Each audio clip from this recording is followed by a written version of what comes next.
δίνοντας βαρύτητα στα προγράμματα των κομμάτων και στον τρόπο με τον οποίο τα ίδια τα κόμματα θα προσπαθήσουν να προσελκύσουν τους ψηφοφόρους. Συνεχίζουμε την κουβέντα εδώ στο δελτίο ειδήσεων της τηλεόρασης TRACKNET με υποψηφίους. Να καλησπερίσουμε αμέσως τώρα τον κύριο Ερίκο Τάρτα. Καλησπέρα, κύριε Τάρτα.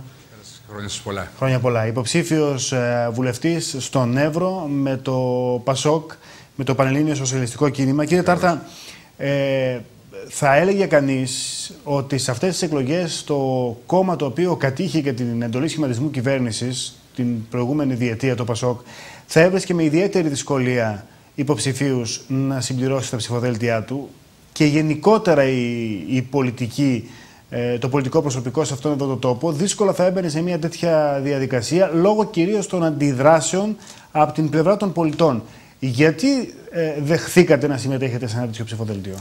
Οι αντιδράσεις που είναι καθόλου κατανοητές βεβαίως, γιατί από ένα σημείο και μετά πρέπει όλοι μας να βάλουμε πλάτη. Ας πω, υπήρχε ένα κάλεσμα για συσπήρωση. Υπήρχε ένα κάλεσμα για να βγάλουμε την Ελλάδα από το τέλμα. Υπήρχε ένα κάλεσμα για να δώσουμε προοπτική, να δώσουμε ελπίδα στα παιδιά μας. Έχω δύο παιδιά.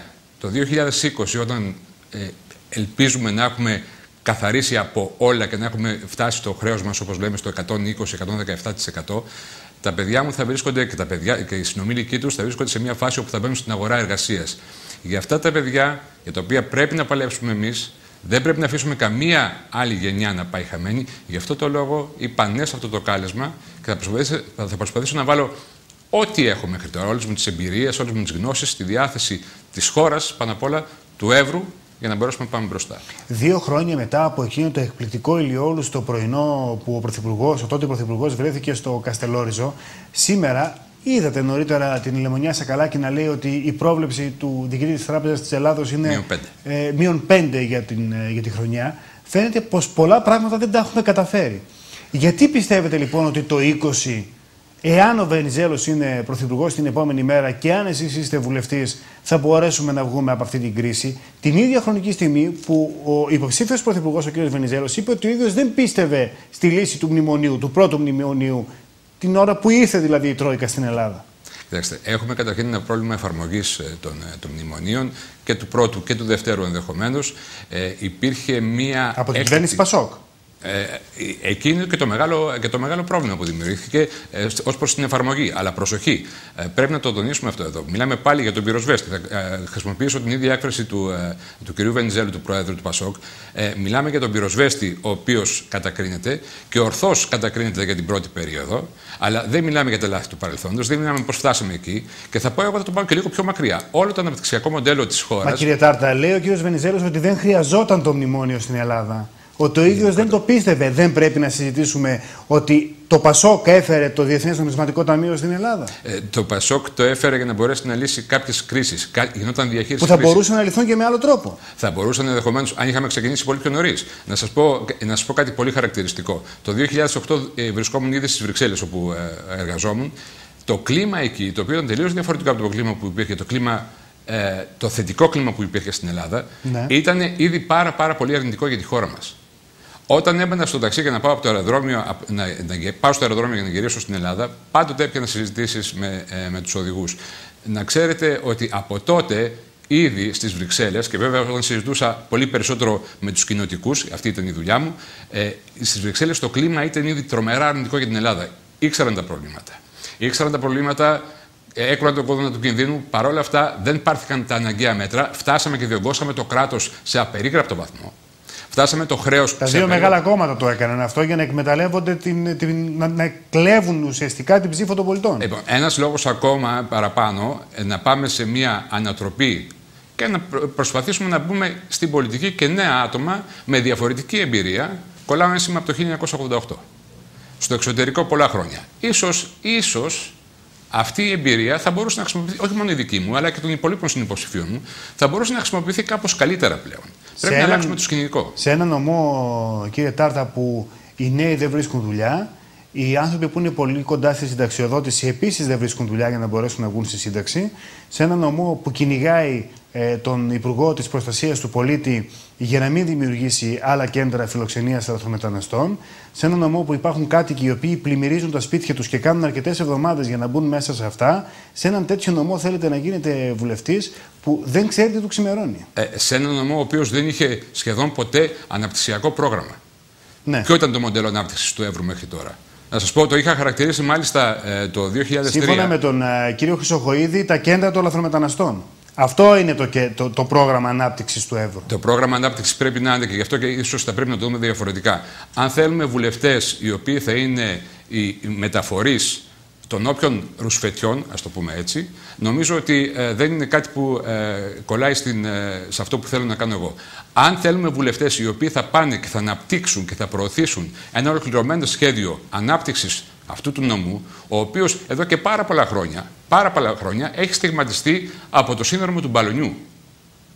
Ήμασταν το μπαλόνι που θα ξεφουσκώσει. Έτσι μας χαρακτήριζαν στην Αθήνα. Για πάρα πολλά χρόνια. Και είχε ξεκινήσει, αν θυμάστε, από την ιστορία με την έδρα του Πανεπιστημίου. Ναι. Λοιπόν, αυτό πρέπει κάποτε να σταματήσει. Έχουμε τρομερές δυνατότητες ανάπτυξης. Βρισκόμαστε πλέον σε ένα κομβικό σημείο. Κάποτε η γεωγραφία μας ήταν αρνητική. Κάποτε λέγαμε είμαστε στον Εύρο και περιτριγυριζόμαστε από αγορές κλειστές, καμία δυνατότητα πρόσβασης σε αυτές τις αγορές. Αυτή τη στιγμή βρισκόμαστε στην πιο ενδεχομένως ευλογημένη περιοχή της Ελλάδος. Βρισκόμαστε δίπλα σε τεράστιες αγορές, έχουμε φυσικό ορυκτό πλούτο, έχουμε δυνατότητες αγροτικής ανάπτυξης. Να σας πω ένα χαρακτηριστικό παράδειγμα. Υπάρχει μια μελέτη πολύ πρόσφατη μιας μεγάλης εταιρείας συμβουλευτικής, η οποία δίνει κάποιες κατευθύνσεις, μάλλον προβλέψεις για το πού πρέπει να κινηθεί η ελληνική αγορά και η ανάπτυξη. Ναι. Τομείς παρέμβασης είναι κάποιοι τομείς που εμείς τους έχουμε ξεχάσει.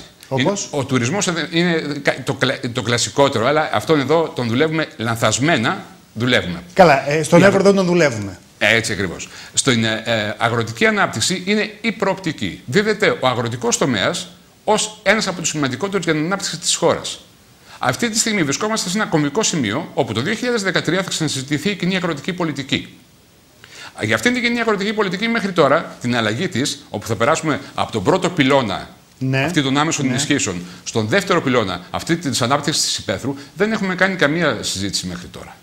Θα βρεθούμε προεκπλήξεων το 2013. Μας έχει πάρει από κάτω βεβαίως η κρίση και οι άλλες προτεραιότητες. Αλλά παρόλα αυτά, στις Βρυξέλλες, στη Γενική Διεύθυνση Αγροτικής Πολιτικής, όπου είχα πάλι την τιμή, την ευκαιρία να δουλέψω μαζί τους, όπως και στο παρελθόν είχα δουλέψει με τον οργανισμό Δήμητρα, ο αγροτικός τομέας είναι το όπλο. Πάμε να τον αλλάξουμε και εμείς είμαστε για την ώρα απόντες. Πρέπει να παρέμβουμε οπωσδήποτε. Κύριε Τάρτα, όλα αυτά τα χρόνια στην κυβέρνηση ήταν Πασόκ και Νέα Δημοκρατία. Στον Εύρο όμως έχουμε ένα λιμάνι το οποίο δεν μπορεί να αξιοποιηθεί. Είναι τυφλό λιμάνι, δεν συνδέεται με την Εγνατία, δεν συνδέεται με το σιδηρόδρομο. Έχουμε τη μεγαλύτερη πόλη του νομού, την Αλεξανδρούπολη, χωρίς περιφερειακό. Έχουμε έναν κάθετο άξονα, τον οποίο τον συζητάμε. Εγώ από τότε που θυμάμαι, συζητάμε για αυτόν τον κάθετο άξονα και δεν φαίνεται να. Και τους αγρότες με τα 1002 προβλήματα που είπαμε νωρίτερα, δεν βλέπουμε πραγματικά σε κανένα από τα προγράμματα των κομμάτων να γίνεται μία σε ένα τουλάχιστον από τα ζητήματα που απασχολούν τον νομό. Μόνο στη λαθρομετανάστευση επανέρχομαι εκεί και αυτό γιατί θα φέρει ψήφους από την Αθήνα. Θα φύγουν οι λαθρομετανάστες από το κέντρο, λες και μπορούν να φύγουν δια μαγείας και θα έρθουν στον Εύρο. Σε αυτό έχετε απόλυτο δίκιο.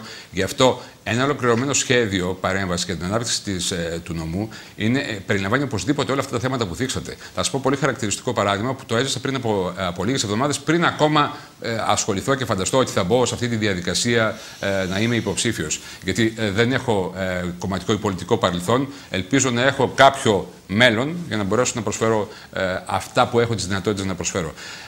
Λοιπόν, υπάρχει το πρόγραμμα TEN-T. Δεν ξέρω αν το έχετε ακουστά. Είναι ένα ευρωπαϊκό πρόγραμμα που επικεντρώνεται καθαρά στα λιμάνια και στις συνδυασμένες μεταφορές. Έκανα κρούση σε κάποιους ανθρώπους εδώ στον νομό για να μπορέσουμε να υποβάλουμε πρόταση, η οποία θα περνήσουμε στο Υπουργείο Ανάπτυξης. Νομίζω ότι τελικά δεν ενδιαφέρθηκε κανείς. Το αφήσαμε λίγο στην άκρη. Πάλι μας παίρνουν τα προβλήματα από κάτω. Ναι, αλλά κάποτε. Μα αυτά είναι τα προβλήματα, κύριε Τάρτα. Αυτά είναι τα βασικά προβλήματα. Όλα τα υπόλοιπα είναι ασπιρινούλες τελικά. Τα μεγάλα τα προβλήματα πρέπει επιτέλους να τα θίξουμε, να τα ακουμπήσουμε και να τα λύσουμε. Και να πάμε με ανθρώπους οι οποίοι ξέρουν πού βρίσκονται οι λύσεις και όχι πού βρίσκονται μόνο τα προβλήματα. Σας ευχαριστώ πολύ. Να είστε καλά, εγώ ευχαριστώ.